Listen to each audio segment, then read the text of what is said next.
Okay, good morning, everyone. Parashat, good morning. So Parashat Chukat, which is this week's Parashat, almost everyone talks about the beginning stories of the Parashat, and I feel like the end stories don't get enough speech, so I want to talk about the end. So we always give an overview of the Parashat before, so just in case you don't know what's going on, now you will know what's going on. So Parashat Chukat starts with the name of the Parashat called Chukat, which is a law that we don't have a reason or understanding for, we just do it because we're told. And that's the famous Para Aduma, the red cow, right? So that's the first part of the Parashat, which almost everyone always speaks about. And then after that, we have the story of Moshe hitting the rock. Also, everyone always talks about that. But in addition to that, in this Parashat, we have Miriam, the great Miriam dies, Moshe's sister, and Aharon dies, Moshe's brother. Two great people of the trio. There's a trio that led us through the desert. This family was a rock star family. The three of them led us, and two of them died in this week's Parashat. As I said last week, we're really at the end of the Torah. This is almost the end of the Torah, because Devarim is just a review. Devarim is Moshe Rabbeinu's final speech, and so he's reviewing all the stories that happened, but right now we're just about at the end of the story. In this Parashat alone is a span of 39 years almost. We start in the beginning, and whoop, 38 years later, they're just about to enter Israel. So there's like no news for 38 years. There's almost no news, which is a good thing, because no news is good news, especially in the Torah. So we have those two things happen, and then we have the first battles. They have to fight their way to Israel. No one's just sort of lay down and walk in and take Israel. They have to fight for it. So I want to talk about that stuff. So there's a pasuk that we say on every Shabbat after Musaf, right before Kaveh. There's a pasuk that we say that I'm sure a lot of people know. It's from Kohelet, chapter 7, pasuk 1. And it goes like this. Tov Shem, Mishem Tov. This is Shlomo HaMelech, Kohelet, Ken. Tov Shem, Mishem Tov, V'yom Hamavet Miyom Hivaldo. I always translate. Tov Shem, a good name is better, Mishem Tov, than good fine oil. A fine name is better than fine oil. Miyom Hamavet, and the day of someone's death, Miyom Hivaldo, is better than the day of someone's birth. What does this pasuk mean? Obviously, on the base level, it means you earn yourself a good name out there, right? Got a good reputation. You make yourself a nice name, that's better than any possessions you could have in this world. Interesting Rashi. Check out this Rashi. V'yom Hamavet Miyom Hivaldo, the day of death is better than the day of birth. Noleda Miriam. Miriam was born, she was born, in Hakol Yod'im, Mahi. Nobody knows what she's all about, just a kid, Miriam. Meta, she dies, Nistaleka HaBe'ed, the water disappears. So in the desert, we were given 3 miracles. Each miracle was given in the merit of one of the 3 siblings. So manna, the bread that fell from the heavens, that was given in the merit of Moshe. And the water was given in the merit of Miriam, the Be'er Miriam, the water, the stream of Miriam that followed them throughout the desert. There was a stream in the desert that followed them. This is in the merit of the great Miriam. And then Aharon, the other brother, in his merit, we had the clouds of protection. So Rashi says, when Miriam was born, nobody knew what she's all about. Whatever, another kid. When she died, all of a sudden, the water's gone. Oh, the water is because of her? All this time? We had no idea the water is because of her. V'chen Aharon be'amud anan, v'chen Moshe b'man. Every time one of them died, the gifts that they were giving to this world died with them. And it's like we didn't realize until they were gone what they were doing for us. We knew they were great people. I knew Miriam was a great prophet. I knew Moshe and Aharon were fantastic. But when they died and the water disappeared, it's like, oh my God, that water was because of her? Right? It's like, wow, after they're gone, you realize, and we see this a lot of times, when great people die. We see this all the time. When great people pass away, all of a sudden comes like the floodgates of stories. And they write books about the people. I'm like, I knew this person, or I could have seen this rabbi, or whoever it was, not even Jewish, anyone. Like, I knew this person. I didn't know he was so great. I didn't know she was so fantastic. It's after they die that all of a sudden it comes gushing out at them, and like what this person was all about. Even at the funeral, you go to the person's funeral, and you hear like these stories, like, wow, I had no idea this guy was such a great guy, right? What is this all about? The Hafetz Haim explains based on the Gemara, and I don't usually read the Gemara inside, but let's just read it because it's a really interesting Gemara inside. It's not going to be long, and I promise I'll translate. It's Aramaic. I'll translate it to English. The Gemara says as follows. It's Eruvin 13b. Gemara says, Amar Shemuel says, Shalosh Shanim, for 3 years, Nehleku Bet Shammai or Bet Hillel. Bet Shammai argued with Bet Hillel. In the Mishnah, if you learn the Mishnah, you're going to see, which is the oral Torah, you're going to see constant fights, arguing back and forth. What's the law? Bet Shammai, the yeshiva, the house of Shammai, who was the name of their leader, and Bet Hillel, the house of Hillel, who was the name of their leader. So Hillel versus Shammai, they disagree on just about everything, and their students were arguing, my yeshiva is right, and they're saying my yeshiva is right. So Amar Shemuel, for 3 years, they were just arguing back and forth who's right. Halala omlim halakha kimotenu, v'halala omlim halakha kimotenu. This yeshiva was saying the halakha is like us, the law should follow us. I'll give you one example. When we light the Hanukkah candles, right? Very famous candle. How do we light?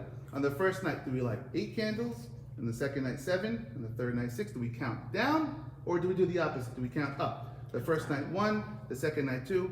This is a machloket Bet Shammai and Bet Hillel. Bet Shammai holds you count down. 8, 7, 6, 5, 4. Bet Hillel says you go up. And the halakha is generally like Bet Hillel, just basically across the board, with very few exceptions. So for 3 years, they're arguing back and forth who gets to be the leader of Jewish law. Yatse'ah bat kol. A voice booms down from the heavens. A voice, literally. Ve'amra. And the voice says, Elu ve'elu divrei Elohim hayim. They're both speaking the words of the living God. They're both doing a great job. But, halakha ki Bet Hillel. The law follows Bet Hillel, like we do in almost everything in our lives, whether you know it or you don't know it. If you start digging into all the things we do, you're going to see that we follow Bet Hillel in just about everything. So it's decided from heaven that Bet Hillel wins the show. He wins. Now, you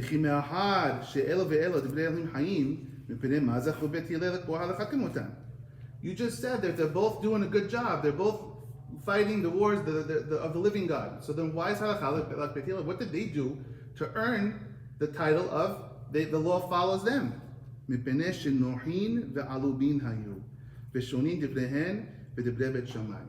Because they're easygoing.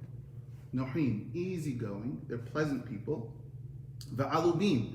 Alubin means you let things slide. You let it slide. When something happens to you, someone slights you, you just let it go. You don't hold on to it and hold that grudge. You let it go. And because of that, Hashem says the law follows them. Next, not only that, another reason, whenever the yeshiva of Bet Hillel would teach someone, they would say, so let me tell you, Bet Shammai, our opponents, they say this. And then we say this. They put the opponents first every single time. You know, look at politics now. You can barely find on any of the TV stations on either side where they even let another person from the other side speak for a second. No less, let the other person make their case first, right? So the Bet Hillel used to say, you know what the law is with menorah candle? First, let me tell you what my opponents say. My opponents say, Bet Shammai says 8, 7, 6, 5, 4. But we say it's 1, 2, 3, 4, 5, 6, 7. Letting you know both sides. Because they did this, and they were easygoing, and they let things slide, and they were pleasant, Hashem says, these are the ones I want for the law to be like them. Now, just as a side, won't get too much into this, the Kabbalists say, this method of Bet Hillel, it works perfectly with this world that we're in right now.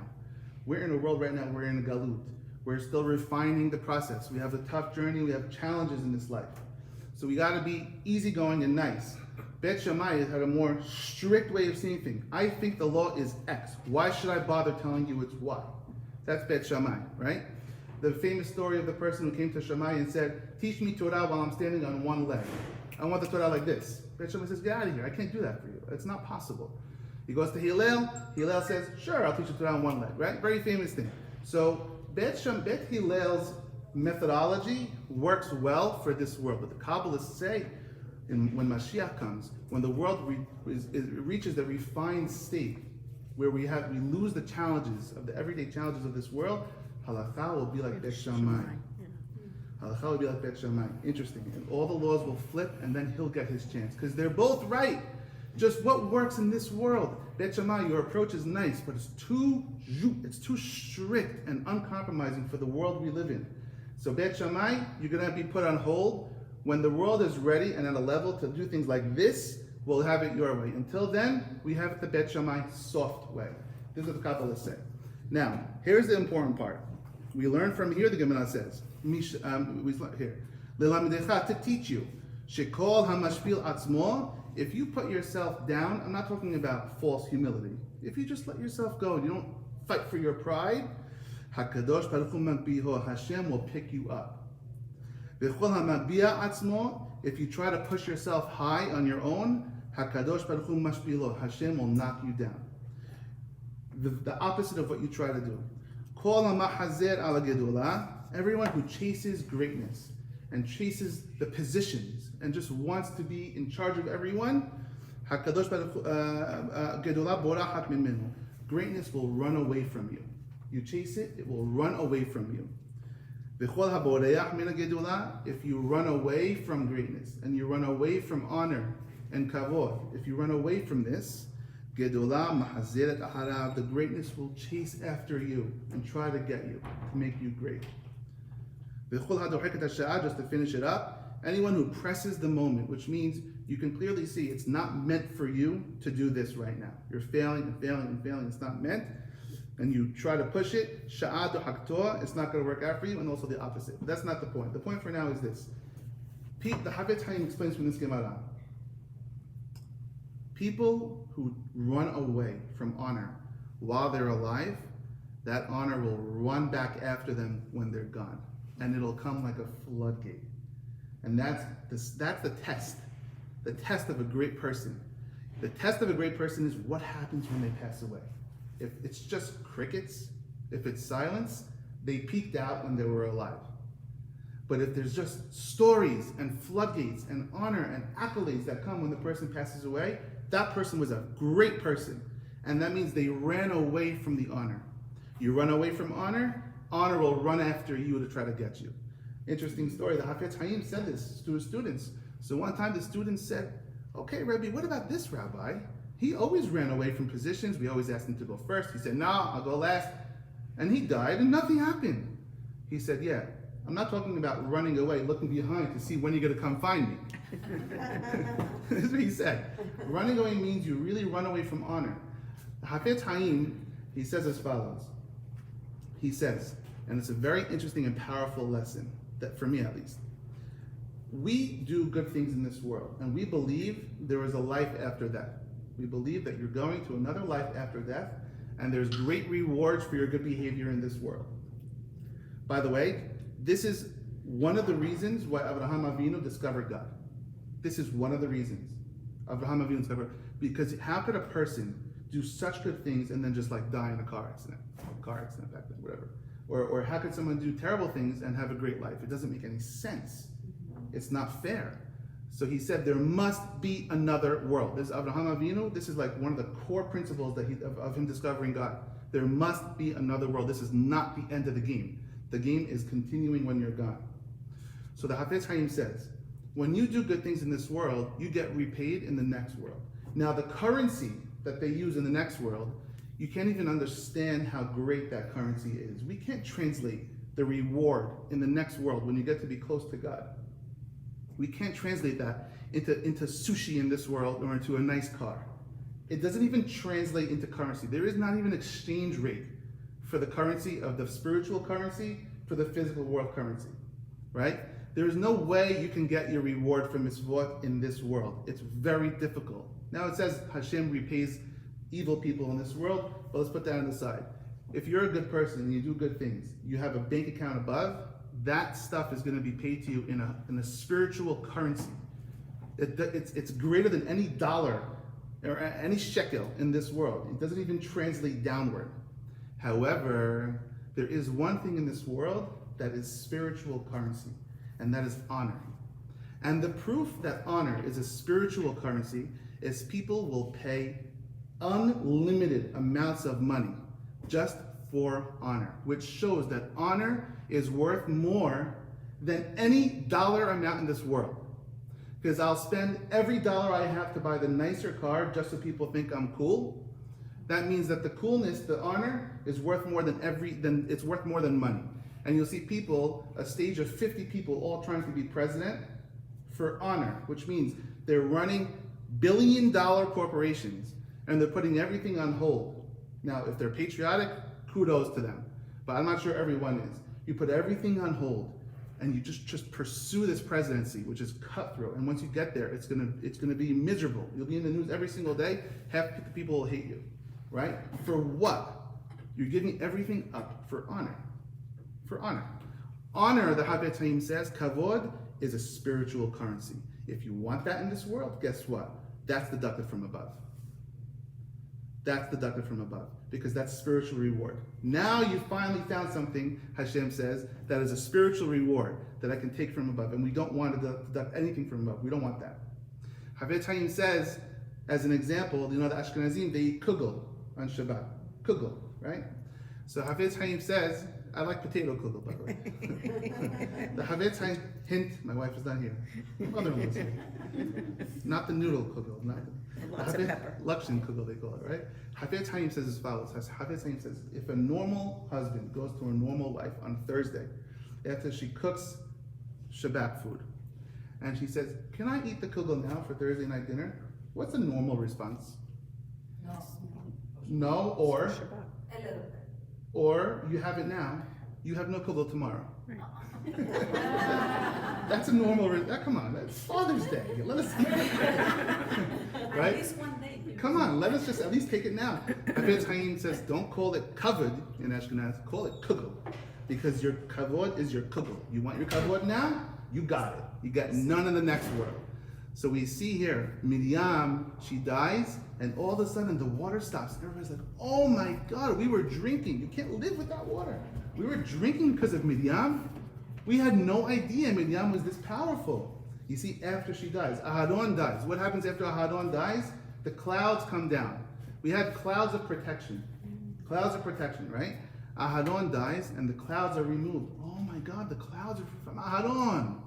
Not for us. We didn't deserve them. It's because of Aharon. And we can't even thank him now. He's gone. We can't even thank Miriam for the water. She's gone. But we realize afterwards.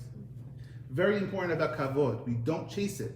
If you chase it, it'll run from you. And if you don't chase it, if you run away from it, it will chase you. Very important. So how did they walk in the desert 40 years without that having come out? So the answer is Hashem brought it back. First of all, the first answer is Aharon died at the end of the 40 years. So Miriam, like I said, this Parashat fast forwards 38 years. From the beginning to the end, it's fast forwarding 30 years all the way to the end. So the first answer is they were just got finished in the desert, but Hashem brought back all the stuff. He just took it away just to show them who it was from. And then he brought it back. Gemara says straight out. He brought it back, and then when Aharon died, he took it away again, and then he brought it all back from Moshe. In other words, people are like, oh, Moshe is good enough to get it all anyway. If you think about it, we could have got it all from Moshe. At the end, we got the water still from Moshe. So why do we have to have it from Miriam? Right? Moshe is good enough to do it all himself. This is the reason. Hashem said, I want you to realize who these people are amongst you. Now, one important lesson is, there are great people living amongst you right now. And there are people who maybe just passed away recently that you wish you knew who they were when they were alive. And guess what? There are people still walking the earth now. Who are those people? There are great people, and they bring a lot of blessing to your life. And you just don't know it until they're gone.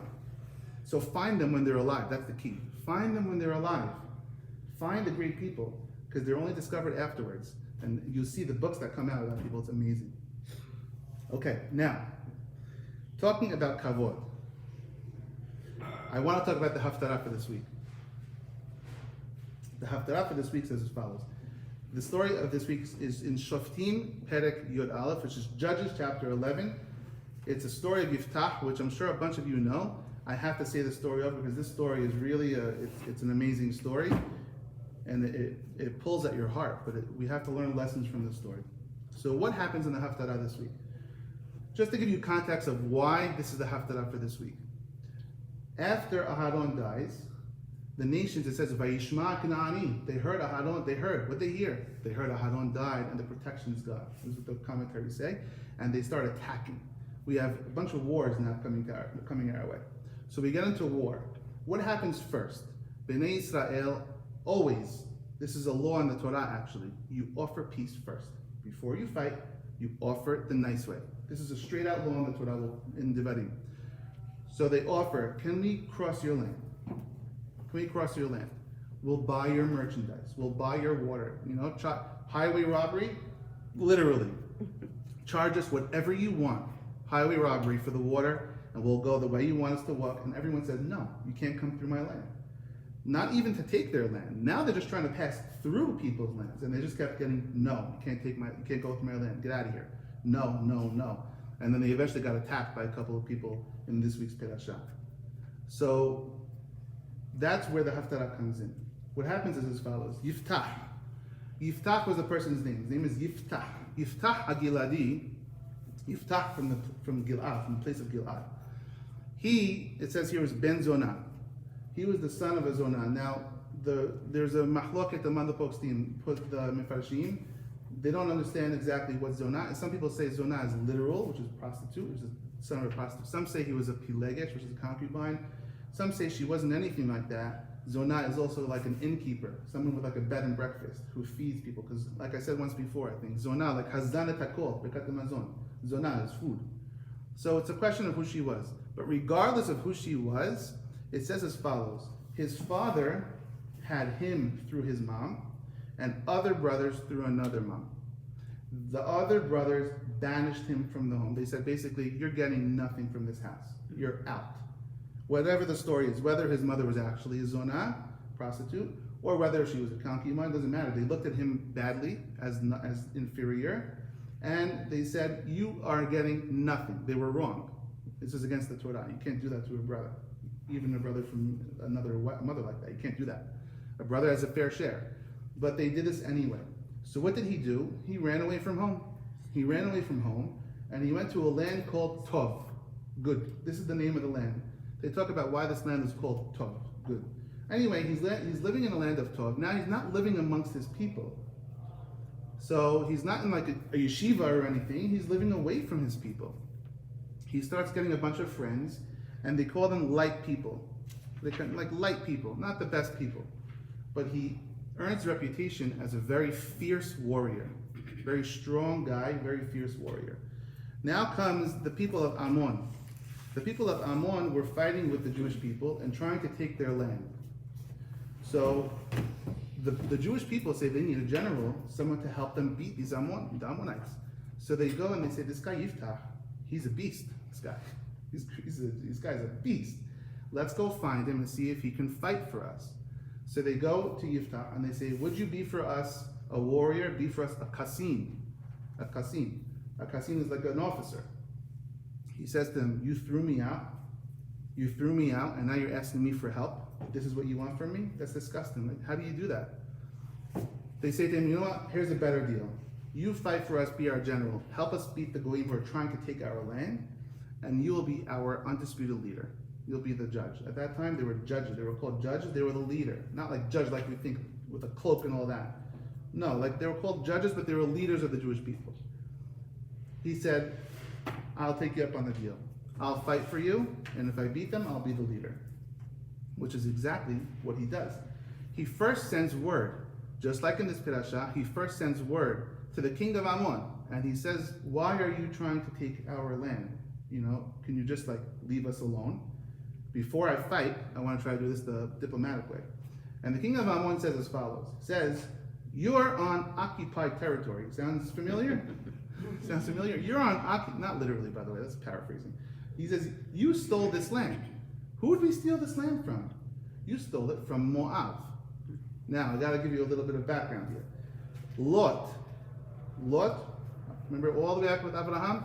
Lot had two daughters. We did this one time in one of the classes. Lot had two daughters, and from the two daughters, he had Ammon and Moab, cousins, right? Ammon and Moab were cousins. Hashem said, you cannot take any of the land from Moab to the Jewish people. Hashem says to the Jewish people, you cannot take any of the land from Moab. They're your cousins. Leave them alone.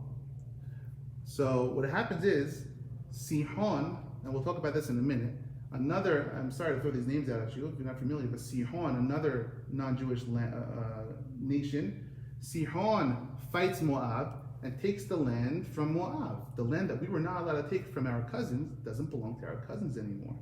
Sihon takes the land from Moab, and Sihon starts up with us. We fight Sihon, we beat Sihon, now the land's ours. It used to be our cousins. It was first conquered by another nation who started up with us. We took it, and now it's ours. So Ammon says to us, you took our land. We never took your land. You took my cousin's land. First of all, he answers him. You see his answer. Now, if you read this Haftarah, it's so blatant of what's going on today. It's amazing. He answers him and he says as follows. He says, first of all, it's been 300 years. That's what he says. It's so familiar. It's been 300 years. Where have you been? Now, 300 years later, you want to start saying we're occupying land? Number one. Number two, we didn't take land from you or your cousin. We were battled. Sihon started up with us and tried to kill us. So we fought back and we won. So we took the land. This is what happens in the course of history. If you have a problem with that, you're crazy. So he says, back down. And Ammon says, I will not back down. You're on my land. And Ammon fights, and Yiftach beats him because he was a great warrior. So now, this is you got to read this, but if you want to get feelings about what's going on in Israel with the occupied stuff, you got to read this inside. Judges chapter 11. Look at the words Yiftach tells him. Rabbi Miller makes a good point, by the way, always, and he says Yiftach didn't grow up with his Jewish friends. He grew up in Eretz Tov, a regular land. The Gemara says straight out, he was not a Talmid Chacham. He was not a very learned person. And you'll see at the end of the story, he made some really bad calls. He was not very learned. But one thing he did know, he knew how to spit back Bible, Rabbi Miller says. He knew how to spit back Bible to this guy, to this king, which is a lesson for everyone.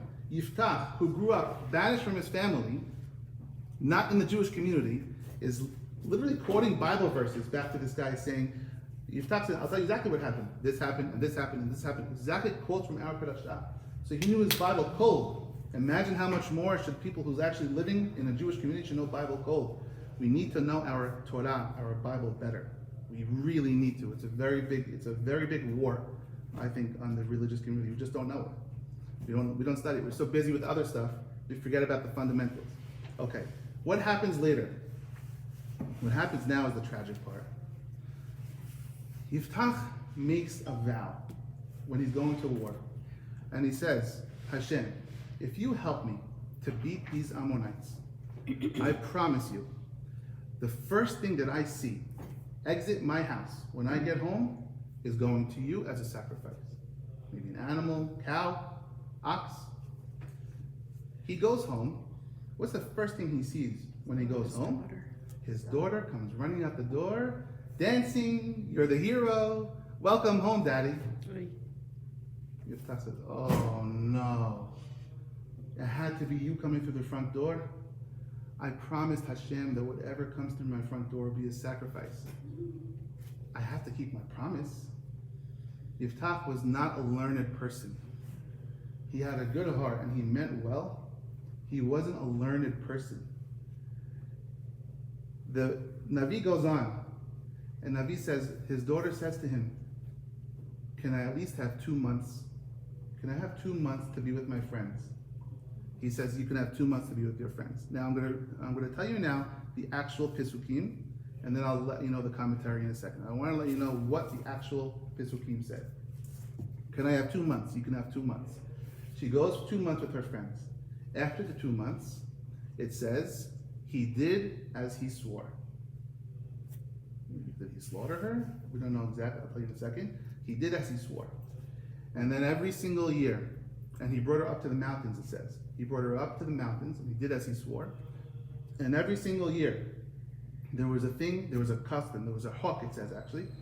There was a custom that all her friends and all the girls, the Jewish girls, would travel up to the mountain where she was for 4 days a year, and cry over her loss. She was not married. This was his only daughter. He had no children. Yiftach's lineage ended there. That's it. That's the end of his line. He made a big mistake, a really big mistake. And he made a bigger mistake too. We'll see in a second. So Yiftach, the question is now, I'll let you know what happened to his daughter. There are those who say he literally killed his daughter, which is just insane. There are those who say that. Very heavy commentators, like serious commentators say that. And there are others who say he decided that to keep his vow that she should be for Hashem only, that means she can't be for anyone else. So he put her to the top of the mountains, like a nun or something, like a monastery, Lehavil, top of the mountains. For the rest of your life, you pray to God, you meditate about God, you don't get married, you have no life basically. This is not good. Should I say that it's not good? This is very bad. Very, very bad. You have no life, and when her friends visited her every year for 4 days, they actually visited with her and cried all together that her life was ruined. Yiftach ruined his daughter's life. Ruined his daughter's life. The Gemara is very critical of Yiftach and does not hold back. And the Midrash does not hold back about Yiftach. And they say, this is what happens. This is what happens when you have religious zealousness with nothing in your head. When you say, I'm all religious, I gotta do what I said. Hold on a second. Think, do you know Torah? Do you have knowledge? Are there other people who know better than you? Hold on a second. Don't ruin someone's life right now. Ask a question. This is a very important lesson because we have a lot of people that get all psyched up. I'm all religious now. That's it. I'm on my road. I'm doing the high thing. And they start stepping on people around them. And hold on. Do you actually have Torah knowledge in your head? Or do you just have vigor? I have to keep my vow. How could I break my vow? You could break your vow. There's something called Hatarat Nedarim. You go to the rabbi and you say, if I would have ever dreamt this would have happened, my vow should be nullified. We have a vow nullification ceremony in Judaism. If he only would have done it. So there's one midrash, one big lesson that tells us this. You have to know Torah before you start acting so zealous, with zealousness about your religion. You have to know something. And if you don't know something, swallow your pride and go ask someone. Now there was a Kohen Gadol at the time, and his name was Pinhas. Pinhas was the Kohen Gadol. And the Gemara says, why didn't he go to Pinhas and get Pinhas to nullify his vow? I mean, come on, what are you, crazy? The Gemara says as follows. Now Yiftach became the leader. He was the judge. And he said, how can I, the judge, go to the Kohen and ask the Kohen to nullify my vow? He should come to me. I'm the highest position in the land. It's below the dignity of my office. So he refused to go to Pinhas. So the Gemara said, okay, fine. Why didn't Pinhas go to him? Pinhas said, I'm the Kohen Gadol. I'm the #1 priest. I should step down and go visit this guy he doesn't even know anything, this guy. I should go visit this guy? It's his daughter. Let him come to me. Now, just to be fair, the Ben Ish Chai says Pinhas didn't know exactly what happened. He heard something and he didn't know the whole story. If he knew, Ben Ish Chai says, if he knew the crazy thing this guy did, he would have gone to him. But that's the Ben Ish Chai what he says. This is the same Pinhas, they have a parsha on his name? Most likely, yeah, most likely.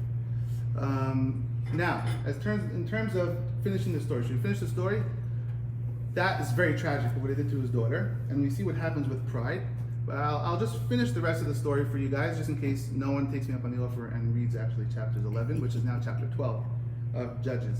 So what happens next is, this has nothing to do with the class, but once we start, we can't stop. Let's just finish the story. So what happens next is the people of Ephraim, who were very proud fighters, they came to Yiftach and they said, you took on this guy single-handedly, this Ammon. Why don't you call us to help the fight? And they got very insulted. So Yiftach says, what do you want from me? Anytime I need you guys, you're not there. For me, I did it on my own. I don't need you. I did it on my own. Ephraim says, we're the warriors. How dare you not call us to fight and defend our brothers and sisters against this guy? So what happens is, another tragic ending. Tragic. Ephraim starts attacking Yiftach's people. Now we have a civil war. Ephraim starts attacking Yiftach's people. And Yiftach, what he does is, They were on the west side of the Jordan, not the east side of the Jordan. They were on the west. At every crossing of the River Jordan, Yiftach would put a person, like a toll guy, but not for tolls, to see if there's spies coming in. And it says here, he told the people, I want you to snuff out every person from Ephraim who's coming to spy on us and fight us. How am I supposed to know who's from Ephraim? Ask them a code word. What's the code word? As they come across the river, tell them, can you please say the word shibolet? Shibolet is not like we think with the, shibolet means in Tehillim they use the word also. It means like a river current. Like a river current. So you want to cross the river? Say the word shibolet. Now the people from Ephraim, they couldn't say the letter shin. They called the shin a sin. Like salam alaikum. The Arabs can't say shin either. Ephraim had this speech thing. They couldn't say the letter shin. So say the word shibolet. Sibolet. Gone. 42,000 Ephraim people died because of this. This was the end. This was a tragic downturn from what started off as a good start. It was tragic because of the speech impediment. By the way, just while we're at it, there's a halakha and also a Gemara Megillah and also halakha Shulchan Aruch. But I don't want you to take halakha out of this. So just don't take this as a halakha, just for the knowledge of it. It says that a kohen, when he's doing kohanim, if he has a speech problem, which means, it says if he's from Haifa, Mishnah says if he's from Haifa, now these days, again, this is not halakha, we'll go back a while. If he's from Haifa, he can't do the kohanim. Why? Because in Haifa, they say instead of an aleph, they say it a ayin. Instead of a ayin, they say it a aleph. And instead, Ya'er Hashem, the blessing of the kohanim is Ya'er Hashem. Hashem should shine on you his light. They're going to say Ya'er Hashem, which is a curse. They can't do it. So out. From Haifa, you can't do kohanim. And the Mishnah goes on to say other things, interesting stuff. If someone can't say, the Gemara talks about someone calls a het, instead of a het, they call it a het. Like a lot of Syrians actually, they can't say, I do the het very well. Everybody knows that. My het is a strong het. But some people, they say het, like a het. So the Gemara says, one rabbi tells the other, there's a pasuk that we're good. This has nothing to do with the class either, but you know. The pasuk that says, V'hiketi Hashem, I'm waiting for Hashem. He says, when you say that, you're saying, V'hiketi Hashem, I'm hitting Hashem. You've got to be careful how you speak. And they talk about other things. Now, Israelis say chet. That's the whole nother story. Chet is also wrong. It's a het. Anyway, let's go back to where we were. The people from Ephraim, they couldn't say shin, and they said sin, and that was tragic. What was the punishment? Gemara says, when you look at Yiftach, when he died, you know what it says? Yiftach was buried be'areh hagiladi, in the cities. Cities? How is someone buried in cities? You're buried in a city. Plural. Gemara says, as a punishment for what he did to his daughter, Hashem gave him a disease. And as he was traveling in every city he went to, a limb fell off his body. And they buried it in the city. He's not even buried whole. He ruined his daughter's life. And as a punishment, he was buried limb by limb across different cities. And Pinhas also was punished, Gemara says. Hashem took away his Ruach HaKodesh from Pinhas. He didn't talk to him for a long time. Because you couldn't swallow your pride and go see the other person. Now there's an important lesson here. Many times, we have to understand, when I say swallow your pride, many times we're like, we think we're doing things for good reasons. But if we just expose ourselves, look in the mirror, it's for pride. So for example, let's say I'm the rabbi. Not that the rabbi would do this, but let's say I'm the rabbi. There's someone who's unhappy. I should go to the person and make peace. I can't do that. How could I go to the person and make peace? Why? You have pride? No, it's not for my pride. What does it look like to the rest of the kahal? Like I'm trying to educate the kahal to respect the rabbi. You understand how we twist things in our head? It's for the good, or for the children. I have to teach the children that they have to respect, so I can't do that. It's all fake reasons. They're all fake reasons. Pinhas said, I'm not going to him. It's below the dignity of the Kohen Gadol. You think he thought in his head it was because of pride? No way. He thought in his head, I have an office to protect. I'm the Kehunah. People have to respect the Kohen Gadol. If I go see him, what are people going to do? Now I'm teaching all the people that the Kohen Gadol is nothing. You can't slight the Kohen Gadol, so I'm willing to make this sacrifice for the better good. It's all fake. It's all fake. You look in the mirror and say, this is pride. Finished. It's pride. These are all fake excuses. Yiftach. I'm the leader. People have to respect the office. Forget the office. Save your daughter's life. It's all pride. It's fake. So we have to understand, a lot of times rationalization, our brains, they play games on us. And we have these reasons and excuses, but we have to cut through the trash and come straight to the point. It's all fake. It's all pride. And if it's pride, cut it out. Like we said, if you chase after kavod, it will run away from you. And your ending won't be a pretty ending. Yiftach's ending, buried in a million different cities. That's his ending, right? If you run away from kavod, your ending will be like Miriam and Aharon. When you die, people were like, oh my God, Vayiku, Shiloshim Yom, they cried for Aharon 30 days. They realized what they had. That's Yiftach. How much time do we have? Okay, not much time left. I want to just give you one more thing. I'm not going to be here next week. By the way, for all those who didn't hear, I'll be out of town next week, but we have Rabbi Adado stepping in. Rabbi Adado stepping in next week, which is great. And it's coffee list shiur, because next week is a fast day. But please show up for the rabbi. Please show up for the rabbi. Okay, so I'm not going to be here next week, so I just want to put a little bridge between this week and next week, and teach you one more lesson that I think is really important. It's as follows. Remember I told you that we were not allowed to take our cousin's property? We can't take the property of Moab. Hashem said, don't start with Moab. Sihon started up with Moab and conquered Moab's property, and then they fought with us, and we got it from them. There's a pasuk here. It says, Aken yomiru hamoshilim bo heshbon. Therefore, the people who say parables, the people who say sayings, they say, go calculate. Now, Heshbon was the name of the city, a very important city of Moab, and Sihon took it from Moab, and then Sihon started us. We took it from Sihon. So Heshbon switched hands from the cousin we were not allowed to take it from. It switched hands to them, and then it became ours. Heshbon was the name of the city. It also means to calculate. Heshbon means calculate. It's the name of the city.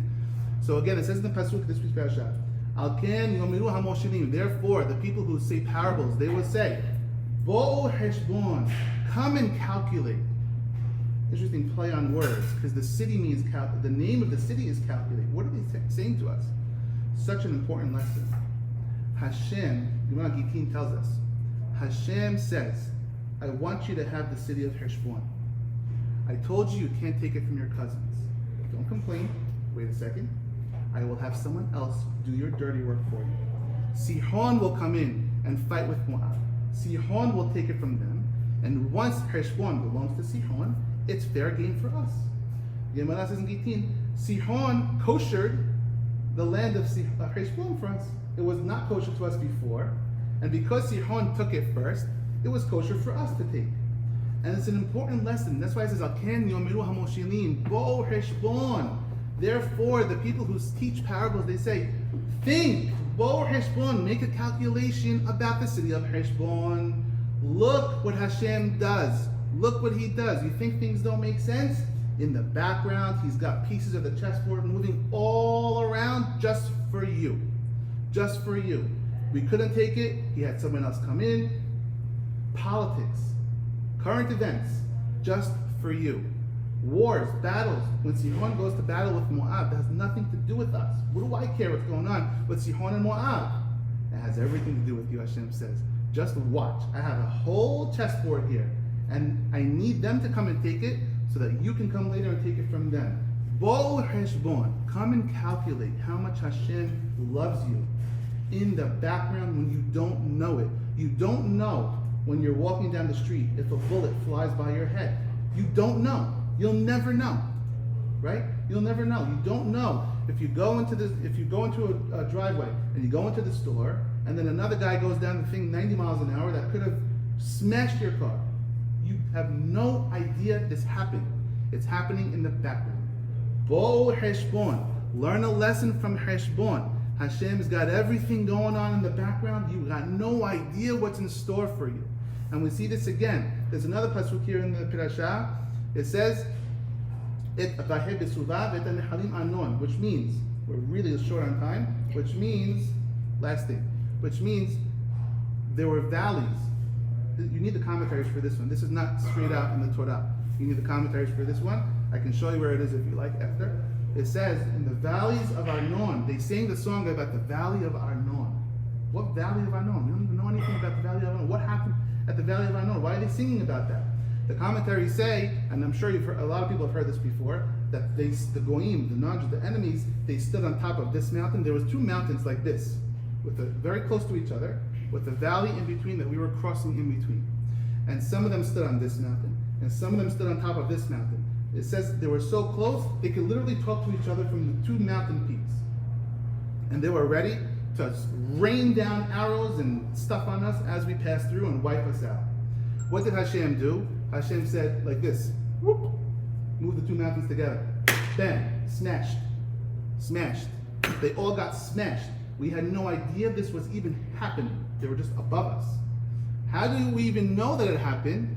Because it says, Hashem said the blood of the people that were trying to kill us was flowing down and mixed with the river water. And we saw blood. What is that? Blood in the water. Oh my God, that's those guys. They were trying to kill us on top of the mountaintops. We had no idea. And if Hashem didn't make a river mixed with the blood, we would still have no idea, which means there's millions of other things that you don't know. There's millions of things. There's things that happened today that saved your life. You don't know it happened, and you probably will never know it happened. You understand how much He loves you. It's like a parent taking care of a child. My child has no idea what I do for that kid to save their life, literally, to steer them in the right direction, and they will never know. There's no way Father's Day, there's no way they can ever understand. I've diverted them from this danger and from this danger, but it's okay. I love them. I don't care if they know or not, and Hashem loves us. One last thing to take you to the next week's Parashat. One of my favorite Parashiot in the Torah is the week I'm not here, Parashat Balak. Why do I love Parashat Balak so much? You know why I love Parashat Balak so much? Because I like to think about the Torah as if I was in the desert. It's probably my favorite thing to do. When I read the Torah, I think about if I was there, what would be going through my head? And you know what? If I was in the generation that we're talking about in the desert, and I got the Torah from Moshe, cool. This is a nice book. Let me see what's in it. Yeah? Yetziat Mitzrayim. Oh, my dad told me about that. He left Egypt. Yeah, that's true. The flood. My grandfather's grandfather was in the flood. Har Sinai. Yeah, I was a baby on Har Sinai. Or my mom was at Har Sinai. Cool. I knew that story. I heard that one before. Just I'm getting all the details that I didn't know before. That's good. Egel. Oh, I know about the Egel. Everyone talks about the Egel. Stories I knew. Parashat Balak. Imagine you're in the desert and you get to the Parashat Balak. What happens in Balak? Next week's Parashat, we have Balak and Bil'am. Balak and Bil'am are way up high on a mountain region not near us. Way up high looking down, and he hired Bil'am, who was a professional, non-Jewish prophet with serious powers. Hashem gave Bil'am serious powers, no joke. He was a real prophet and the power to curse. And he was trying to curse us. And curse us and curse us, and it didn't work. Hashem kept changing his mouth, and the curses turned into praise. Ma tovu u'alech Yaakov. We say it at the weddings. Ma tovu u'alech Yaakov. This is a song we sing. Bil'am said it. You know what else? The Gemara says, Kiryat Shema. When we say Shema Yisrael every day, what do we say after Shema Yisrael? After Baruch Shem. Ve'ahavta. The Gemara says, really? They wanted to make Parashat Bil'am Shema. The Gemara says this. Parashat Bil'am is the most beautiful words. He said the nicest things about us. He did. He didn't want to, but he did. Gemara says the rabbis wanted to make that Shema. You know why I didn't make it? It's too long. Gemara says this. I'm not making this up. Gemara says this is too long. People can't read that whole thing every day. So we're going to do Ve'ahavta, Ve'haya, Vayomen, Halas, as we say in Arabic. Yeah? So now, back to Bil'am. Bil'am is on top of the mountains trying to curse us, and it ain't working. Next week's Parashat, Moshe Rabbeinu, the Jewish people, they don't have a cameo appearance. We're not in the story. It's just about someone far away trying to kill us and failing. If you're Moshe Rabbeinu or anyone living in the desert and you get to that part of the story, you're like, what? This happened? Where were they? On that mountain? What? No idea this occurred. Wow. God really is looking after us and loves us. Everything else they knew about. This one, no clue. Even Moshe Rabbeinu probably, whoa. I didn't know you saved us from that disaster. Think about it this way. When you read the Tanakh, You got to put yourself on the ground and in their minds, right? Think about it that way. Next week's Parashat is so beautiful. Rabbi Miller, I'm running out of time here. Rabbi Miller, 3 minutes. Rabbi Miller says the most beautiful thing.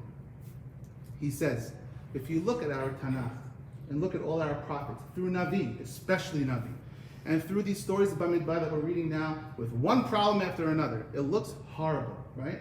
It's one bad thing after another, and the prophets are yelling at us, yelling at us, and yelling at us. You're sinners, right? Now, as I've said before, but I'm not sure if everyone was there, this is the greatest proof the Torah is true. Because if the Torah was made up by some guy named Moses, as some people think, he's a really bad writer.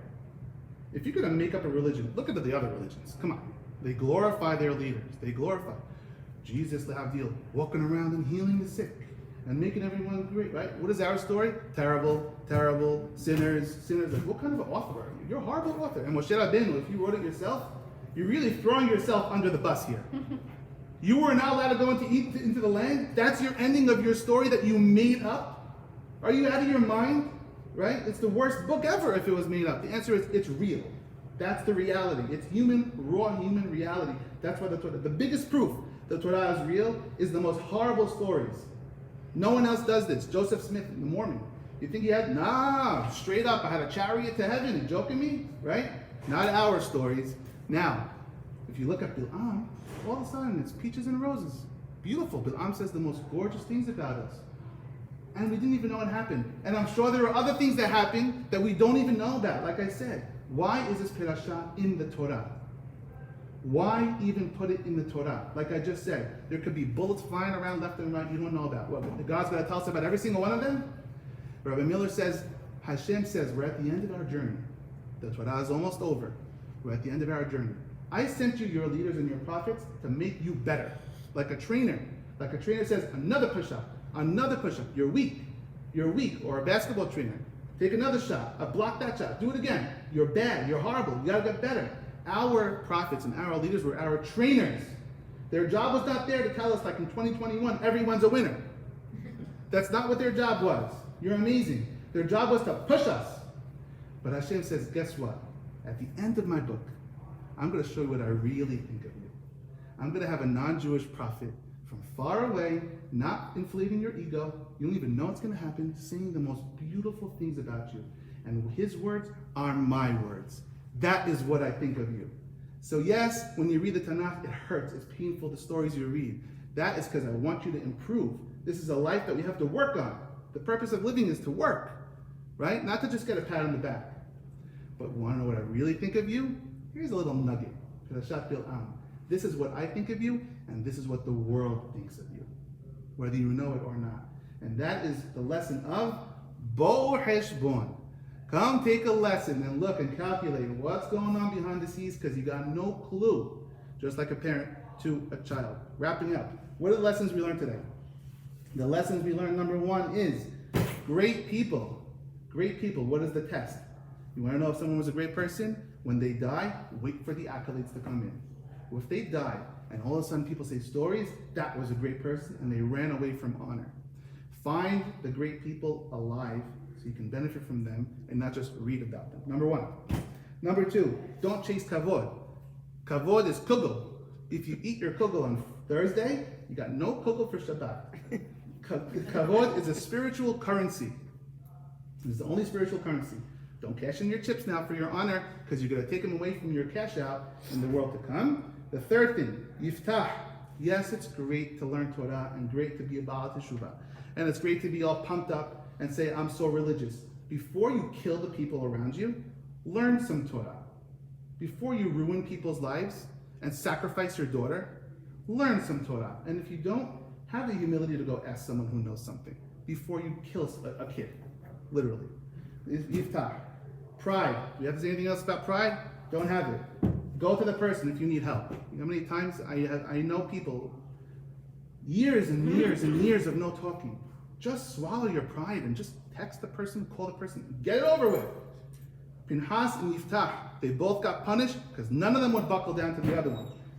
Last one, Bo Heshbon, the best one. And Parashat Balak, next week, think about this when you read it. Hashem loves you behind the scenes, even though we mess up. even though our leaders and prophets yell at us and yell at us and yell at us, Hashem loves us more than you can imagine. Thank you for coming. I'll see you, God willing, in 2 weeks. Next week, Rabbi Adado.